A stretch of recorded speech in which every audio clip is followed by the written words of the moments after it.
Hello students, तो हम अपने लेक्चर को आगे बढ़ाते हैं। लास्ट लेक्चर में हमने रीडिस्ट्रीब्यूशन ऑफ चार्जेस पढ़ा था। हमने देखा था कि चार्ज जब हम रीडिस्ट्रीब्यूट करते हैं तो किस तरीके से उनका जो भी पोटेंशियल आता है या फिर एनर्जी जो लॉस हुई थी वो हमने कल निकाली थी। आज के लेक्चर में हम उसी पार्ट के आगे जो लास्ट हमारा बचा हुआ है वो है Van de Graaff generator, Van de Graaff जनित्र। हम इसके बारे में समझेंगे। वेन डे ग्राफ जनरेटर या फिर हम हिंदी में बोल सकते हैं वन डे ग्राफ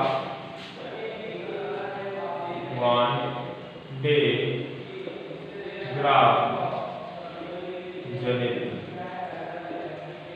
ठीक है, अब वेन डे ग्राफ जनरेटर होता क्या है? तो जैसा कि हमें पता ही चल रहा है, नाम से जनरेटर है।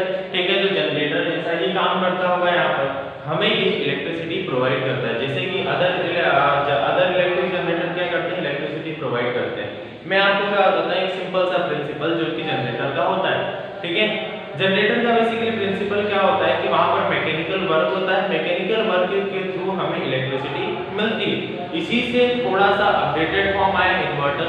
इन्वर्टर में बेसिकली क्या होता है कि हमारे पास एक बैटरी होती है, बैटरी को हम चार्ज करते हैं, चार्ज करने के बाद उसी बैटरी को हम आगे यूज करते हैं। मतलब बैटरी को एक बार मैंने चार्ज कर लिया, चार्ज करने के बाद लाइट अगर चली जाती है तो मैं उस बैटरी को यूज कर लेता हूँ। उस बैटरी में कई सारे चार्ज अपने अंदर प्रेजेंट हैं।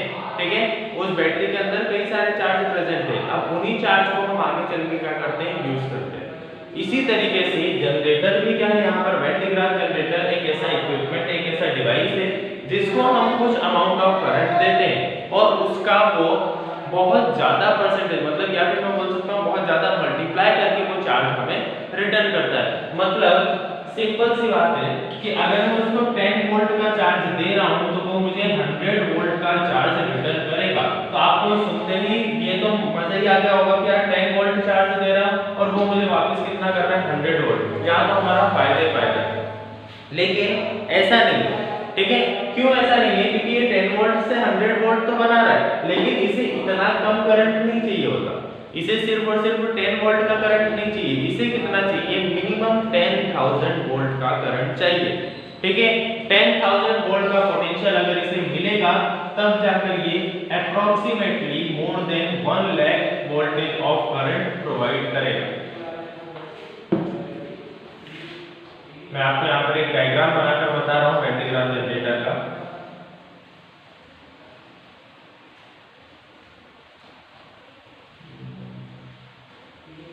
डायग्राम में हम सिंपली दो पोल्स लेंगे और उस पर एक मेटेलिक स्फीयर को माउंट करेंगे।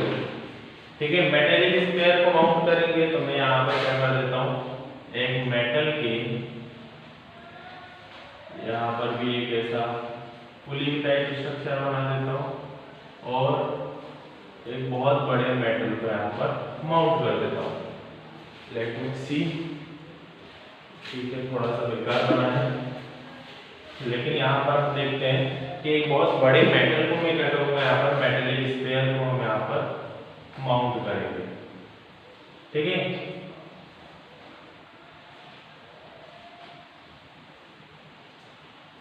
कुछ इस तरीके से।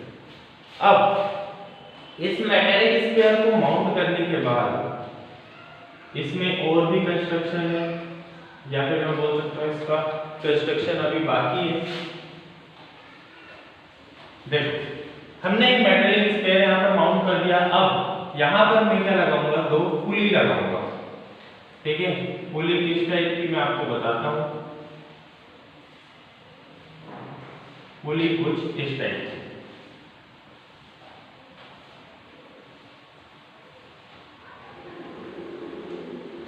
कुछ इस टाइप की हमने क्या लगाई, यहाँ पर पुली लगाई और इन्हीं पुली पर मैं एक बेल्ट को रोटेट करूंगा।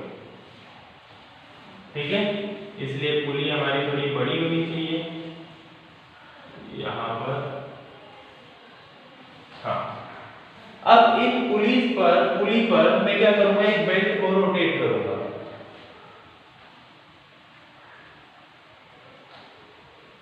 सिंपली बेल्ट यहाँ पर क्या होगा, रोटेट होगा।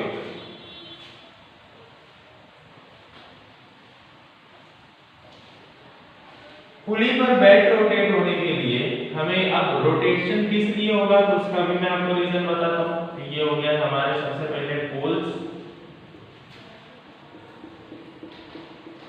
मैं यहाँ पर पोल्स को डिस्क्राइब कर देता हूँ। लास्ट में यहाँ पर एक होगी डिस्चार्ज ट्यूब, जिससे हम क्या करेंगे, एक्सपेरिमेंट को हमारे रोकेंगे। ठीक है, डिस्चार्ज ट्यूब मैंने यहाँ पर कुछ इस तरीके से बना दिया। ठीक है, हमारा एक्सपेरिमेंट ठीक है। यहाँ पर एक हम लगाएंगे कॉम,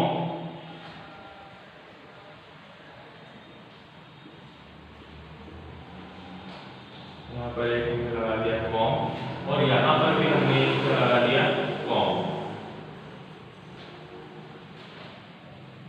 कॉम का सीधा मतलब है कंघी। ठीक है, इसको मैं कनेक्ट करूंगा एक बैटरी से जिसका पोटेंशियल कुछ 10,000 वोल्ट होगा।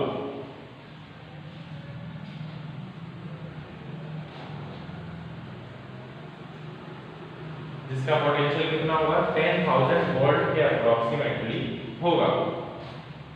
इस पूरे अरेंजमेंट को, ये पूरा जितना भी हमारा अरेंजमेंट है, इस पूरे अरेंजमेंट को मैं क्या करूंगा, एक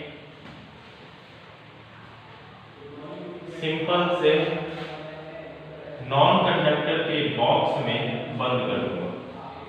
उसका रीजन मैं आपको बताऊंगा अभी क्यों हम बंद करते हैं इसको नॉन कंडक्टर के बॉक्स में।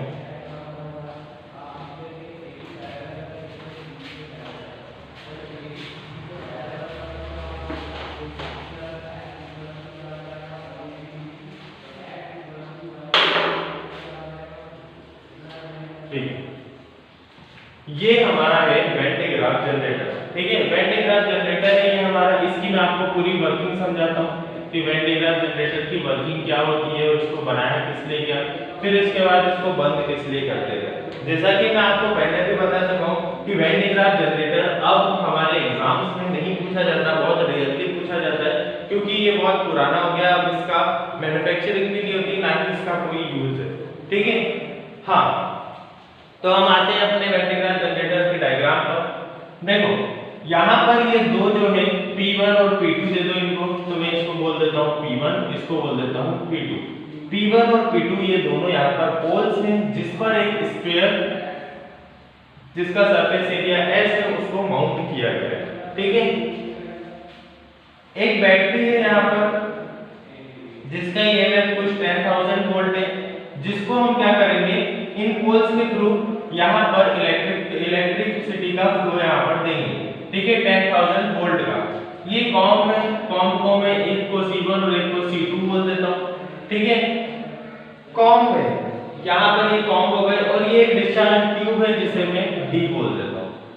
ठीक है, अब ये वाला अरेंजमेंट क्या है, तो ये एक अरेंजमेंट है पुली का।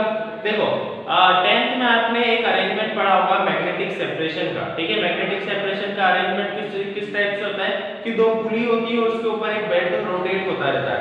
आपने देखा होगा चक्की, आटा चक्की जो होती है, आटा चक्की में जो चक्की में भी बेल्ट एक रोटेट होता रहता है, कुछ उसी टाइप का यहाँ पर अरेंजमेंट है कि एक पुली यहाँ पर लगी हुई है, एक पुली यहाँ पर लगी हुई है और उस पर लेदर का बेल्ट यहाँ पर रोटेट होता है जैसे कि आटा चक्की पर भी रोटेट होता है। ठीक है, उसी टाइप का अरेंजमेंट यहाँ पर लगाया गया है। अब हम स्टार्ट करते हैं इसकी वर्किंग। ये तो हो गया हमारा कंस्ट्रक्शन, इसकी वर्किंग स्टार्ट करते हैं। वर्किंग क्या है, जैसे ही 10,000 वोल्ट का करंट यहाँ से जाएगा तो वो कहाँ जाएगा, इस कॉम्बो पर, इस कंघी पर जाएगा। एक कंघी टाइप का यहाँ पर स्ट्रक्चर है, कंघी, इसीलिए इसको क्या बोलते हैं, कॉम। तो C1 पर जाएगा। C1 पर जो चार्जेस हैं वो चार्जेस को डिस्ट्रीब्यूट करेगा कहाँ, इस मैग्नेटिक बेल्ट पर। मैग्नेटिक बेल्ट पर वो क्या करेगा, चार्जेस को डिस्ट्रीब्यूट करेगा। अब आप ये मानो कि ये लगातार रोटेट हो रहा है, इसलिए ये कंघी से चार्ज लगा हुआ है इस बेल्ट पर, रोटेट हो रहा है तो ये बेल्ट इस चार्ज को कहाँ लेकर जाएगा, ऊपर। ऊपर जैसे ही लेकर जाएगा तो ये वाला जो कॉम है C2 is a collecting com. इसका मतलब क्या है कि C2 जो है वो चार्जेस को अपनी तरफ अट्रैक्ट करेगा, कलेक्ट करेगा। तो जितने भी चार्जेस यहाँ पर आएंगे उनको C2 क्या कर लेगा, कलेक्ट करेगा। कलेक्ट करके कहाँ जमा करता जाएगा, इस स्फीयर में। आया समझ में? इस स्फीयर में जितने चार्जेस यहाँ से आते जाएंगे उनको जमा करता जाएगा इस स्फीयर में। अब 10,000 वोल्ट का करंट यहाँ पर जाता जा रहा है, ये कॉम से लेजर पर जाता है, लेजर से इस पार्ट पर जाता है, यहाँ से कलेक्टिंग कॉम उसको अपने स्फीयर पे माउंट कर लेता है और धीरे धीरे इस स्फीयर पर चार्ज बढ़ता जाता है। आया समझ में? कुछ इस तरीके से इस पर चार्ज क्या होता जाता है, बढ़ता जाता है।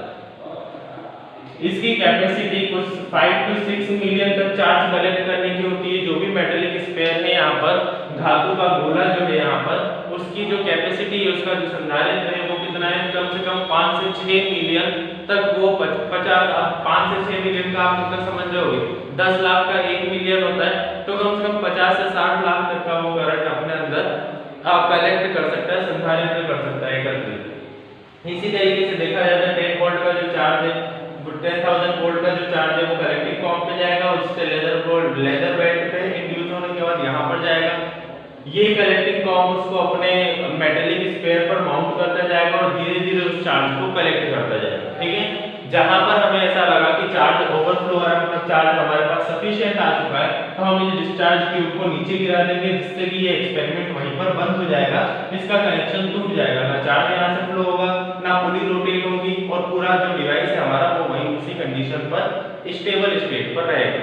ठीक है, अब इस मेटल से हम चार्ज कलेक्ट कर लेंगे, जो कि बहुत सारा चार्ज हो चुका है। मैंने आपको बताया था 10,000 वोल्ट का चार्ज हमें देना पड़ता है, लेकिन हमें 1 लाख to 10 लाख तक चार्ज हमें यहाँ से मिल जाता है।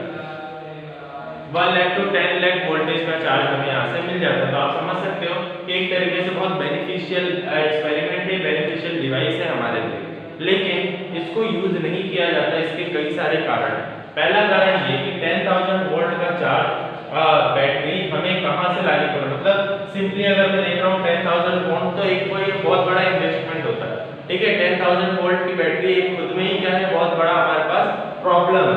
तो ये अगर हमने यहाँ पर कर भी दिया ये सारा एक्सपेरिमेंट, तो आप ये मानकर चलो कि ये फिर भी इतना बड़ा डिवाइस है, जो जितना यहाँ पर दिख रहा है ना, ऐसा कुछ भी नहीं है, ये बहुत बड़ा डिवाइस होता है। कितना बड़ा, तो आप ये मानो कि ये जो पोल्स होते हैं ये 15 मीटर के होते हैं। ठीक है, 15 मीटर मतलब यहाँ से छत से भी कुछ ऊपर तक इतने बड़े ये 15 मीटर के पोल्स होते हैं। ये दोनों पोल्स कितने मीटर के हैं, 15 मीटर के। उसके बाद ये वाला जो स्फीयर है इसका डायमीटर 5 मीटर का है, 5 मीटर का डायमीटर। तो आप समझ सकते हो कि इससे भी बड़ा स्फीयर होता है। ये कुछ अगर 1 मीटर होगा तो इससे भी 5 गुना बड़ा स्फीयर होता है। तो आप समझ सकते हो यहाँ पर कि ये डिवाइस कितना बड़ा होता है। मतलब अगर मैं इसको एक मतलब इसके लिए एक अलग ही पूरा कंपार्टमेंट चाहिए होगा इसको रखने के लिए। ठीक है, हम यहाँ पर इतनी स्पेस इसको अलॉट करना ये भी बहुत बड़ी प्रॉब्लम है। तीसरी प्रॉब्लम ये कि चार्जेस इस पे आते जाते हैं, अदरवाइज मतलब कुछ भी अगर ऐसा हुआ जिससे कि ये चार्ज ओवरफ्लो होने लग गया या फिर किसी के कांटेक्ट में आ गया, तो ये बहुत ज्यादा डेंजरस भी है। क्योंकि अगर मैं 5 to 6 मिलियन वोल्टेज का चार्ज कहीं पे कलेक्ट कर रहा हूँ तो वो आसपास के एरिया के लिए काफी खतरनाक है। ठीक है, तो इसलिए इस जो ये डिवाइस है वैन डे ग्राफ जनरेटर, इसे अब यूज नहीं किया जाता। आपकी बुक में या फिर जो भी दिया होगा बुक या परीक्षा बोलते हैं उसमें यहाँ पर भी एक पुली लगाई हुई है, लेकिन ऐसा कुछ भी नहीं है। हम नॉर्मली इस तरीके से भी डायग्राम बना सकते हैं और इस तरीके से भी इसको एक्सप्लेन कर सकते हैं। I hope Van de Graaff generator आपको समझ में आ गया होगा। इसके एडवांटेजेस और डिसएडवांटेजेस एक बार अच्छे से पढ़ लेना। Thank you.